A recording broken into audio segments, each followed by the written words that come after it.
The country hasn't lost an inch of territory after that standoff in eastern Ladakh. Chief of the Army Staff, General Manoj Mukund Narvane, told India Today's Manjeet Singh Negi. He spoke exclusively to India Today. He said talks are still on for Gogra, Hot Spring.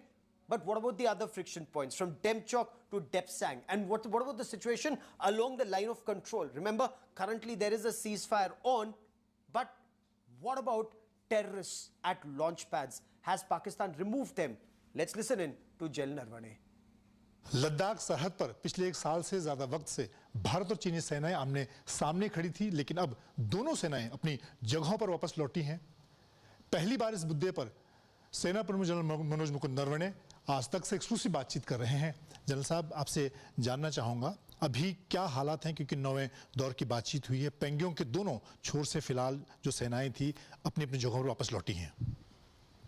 जैसे आपने कहा अभी कि 9 round हुए core commander level talks के, और 9 round के बाद हम कुछ नतीजे पर पहुंच पाए, और उसके अनुसार फिर जो 10 फरवरी है, 10 फरवरी से शुरू होकर जो फैसला हुआ था, एग्रीमेंट हुआ था कि किस तरीके से फेज़ मैनर में लोगों ने वापस जाना है नॉर्थ बैंक और साउथ बैंक पर, तो उसके अनुसार जैसे फैसला हुआ था उसी के अनुसार पूरा डिसएंगेजमेंट हुआ। नॉर्थ बैंक पे, साउथ बैंक पे और कैलाश रेंज पर वहाँ से अपने अपने LAC के अपने अपने तरफ जो अपने परमानेंट लोकेशंस थे वहाँ पर दोनों फ़ौज के टुकड़ियाँ वहाँ वापस चले गए हैं। और इससे जो LAC पर टेंशन हो गया था वो काफ़ी हद तक क्यों वो पूरे तरीके से अभी निकल गया है, और क्योंकि फ़ौज अभी आमने सामने नहीं है तो कोई ऐसे इंसिडेंट होने का भी जो खतरा था वो भी टल गया है। जो भी हमें चर्चा हम कर रहे थे, और इस पर जब दोनों देशों के डिफेंस मिनिस्टर्स की बात हुई, फॉरेन मिनिस्टर्स की बात हुई, हमेशा हमारा स्टैंड यही रहा है कि जो स्टेटस को था अप्रैल 2020 का, उसी पर हमने वापस जाना है, और जो भी एग्रीमेंट हुआ है वो उसी के अनुसार हुआ है। तो कई मुद्दे थे जिन पर बातचीत होनी है, और पहले हमने शुरुआत की जहाँ ज़्यादा टेंशन था और जहाँ पे सिचुएशन ख़राब होने की आशंका थी, और इसलिए हमारा फोकस नॉर्थ और साउथ बैंक पर था।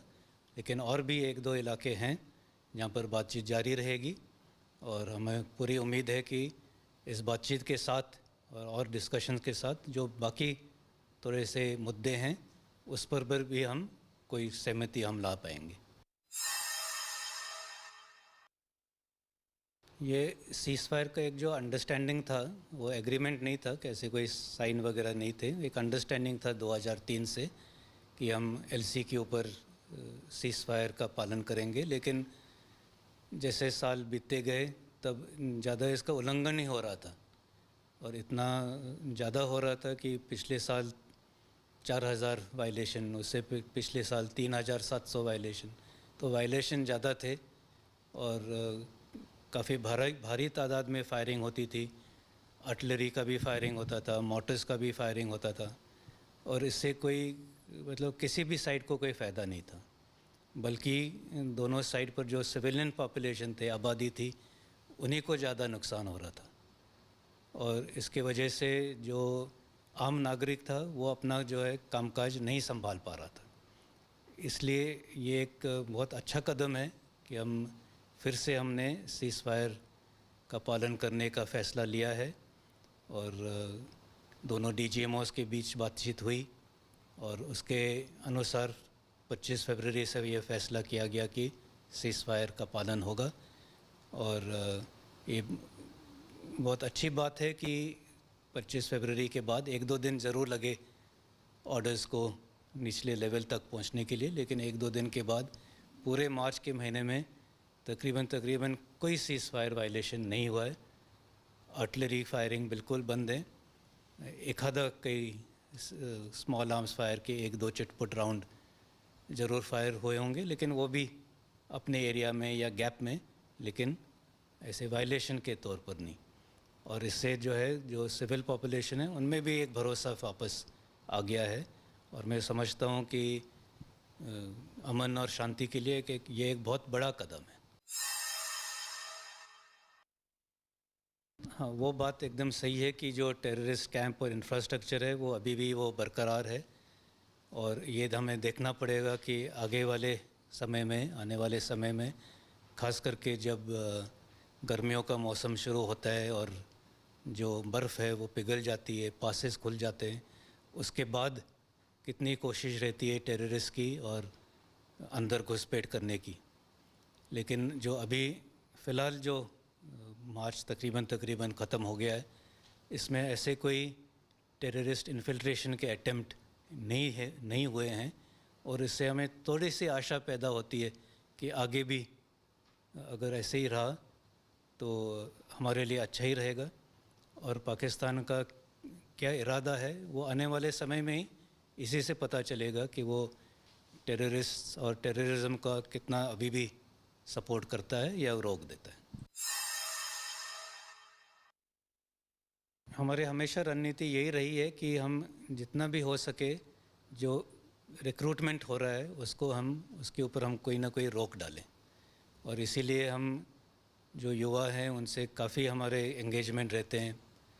हम कई कैंप चलाते हैं, शिविर चलाते हैं, उनसे लगातार बातचीत करते हैं कि ऐसे गलत रास्ता ना अपनाओ। हमारी पूरी कोशिश यही रहती है कि वो जो टेररिस्ट के तरफ ना झुके और हमें सबसे बड़ी खुशी तभी होती है जब लोग टेररिस्ट के रैंक्स में नहीं जाते हैं या जाने के बाद वो छोड़ के वापस आ जाते हैं और इसी से फिर हमें पता लगता है कि वो मूवमेंट कितना कमज़ोर होता जा रहा है। जो भी भ्रष्टाचार के केस होंगे उस पर पूरा जांच किया जाएगा और हमने ये भी देखा कि इसमें कई सिविलियन भी इन्वॉल्व हैं, बैंक ट्रांजैक्शन में है, मोबाइल कॉल रिकॉल भी है और ये सारी चीज़ें का जांच करना हमारे काबिलियत से बाहर था और इसलिए हमने यही फैसला किया कि इसको सीबीआई को दिया जाए ताकि वो इसके जड़ तक पहुंच सके और जो भी सर्विस पर्सनल होगा उसके साथ तो कड़ी से कड़ी कार्रवाई की जाएगी। जो भी फ़ौज में भर्ती होना चाहता है वो अपने बल पर भर्ती हो, ये मिडलमैन जो है, दलाल जो है, उनके पास ना जाए, वो उनको सिर्फ धोखा ही देंगे और आगे जाके भर्ती होने के बाद भी अगर ऐसे कुछ सामने आया कि उन्होंने गलत तरीके से भर्ती हुए हैं तो कभी भी उनके खिलाफ कार्रवाई हो सकती है, चाहे वो ट्रेनिंग के दौरान हो चाहे सर्विस में। So the army chief is very clear about the situation along the LAC. It's improving. Also along the LOC, there appears to be improvement. Of course, he said there are terrorists at launch pads and at training camps, but no infiltration attempts in the month of March. The coming summer, there will be more clarity on Pakistan's resolve to check terror from its soil towards India. I want to bring in Manjeet Singh Negi for more on this India Today exclusive and a brilliant interview, Manjeet. But help us understand how soon before the situation is completely normalized along the LAC and especially in areas, other friction points like Demchok and Depsang. Well, Gaurav, this is the first time after the disengagement process started along the Bank of Pangong Shore last month. The Army Chief, General Manoj Mukund Narwane, has spoken exclusively to India Today and said that not even 1 inch of Indian territory was ceded to the China, and the forces ensured that the security interests of both are fully taken care of. In the interaction, he also said that the issue along the other friction point, including Gogra Heights and the hot spring, would be resolved in the same manner. He said that Army will, on both ground and talking tables, ensure that the Indian interests are ensured. Okay. Manjeet, for the moment, many thanks for joining me. We will track developments on the story very closely because India stood firm. India held ground, and if after this China withdraws from other friction points and normalcy is restored around the LAC, it would be a big win for the army and for the country. That is all I have time for on India First this evening. Many thanks for watching. News and updates continue.